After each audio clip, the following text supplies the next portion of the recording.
Hello बच्चों, let's read this question. The question says contribution of industries to national economy. Over the 2 decades, the share of manufacturing sector has stagnated at 17% of GDP out of a total 27% of the industries, which include 10% for the mining, quarrying, electricity and gas. This is much lower in composition of the same East Asian economics where it is 25 to 35%. आपको ये एक passage दे रखा है, इससे related आपको एक question पूछा जा रहा है. First question, our manufacturing sector is lagging behind the as compare to the same some East Asian economies. How can you say that. आपसे कहा जा रहा है जो हमारा मैन्युफैक्चरिंग जो सेक्टर है ये कुछ पूर्वी एशियाई जो आपके इकोनॉमीज़ हैं उनकी तुलना में पिछड़ रहा है. आप ऐसा कैसे कह सकते हैं. Answer is that the share of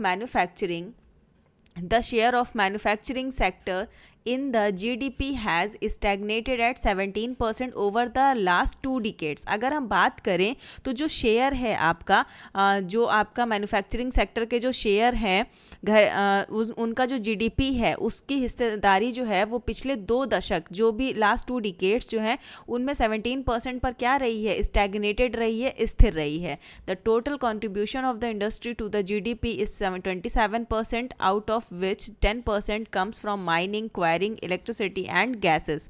अगर हम बात करें तो जो GDP है, GDP में जो आपका कॉन्ट्रीब्यूशन है इंडस्ट्रीज़ का उसका जो कुल है योगदान वो 27% है, जिसमें से आपका 10% क्या है, माइनिंग है, क्वायरिंग है, इलेक्ट्रिसिटी है एंड गैसेस हैं. सो ये सारे रीजंस हैं जिसके कारण जो है वो हमारा जो पूर्वी एशियाई जो इकोनॉमीज़ हैं इनकी तुलना में क्या हो रहा है, हमारा मैन्युफैक्चरिंग जो है वो क्षेत्र जो है वो पिछड़ रहा है. सो यहाँ पर ये आपका फर्स्ट क्वेश्चन हो गया. सेकंड क्वेश्चन क्या पूछ रहा है हमसे, list 3 ways by which the contribution of industries to national economy can be made more effective.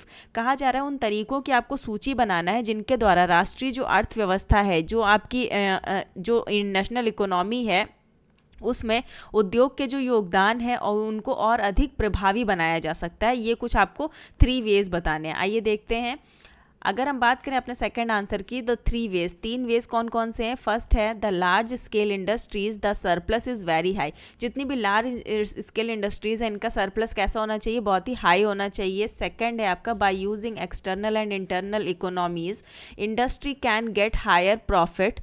जो भी अगर एक्सटर्नल और इंटरनल इकोनॉमीज़ का यूज़ करके इंडस्ट्री को क्या बनाया जा सकता है, हायर प्रॉफिट पाया जा सकता है.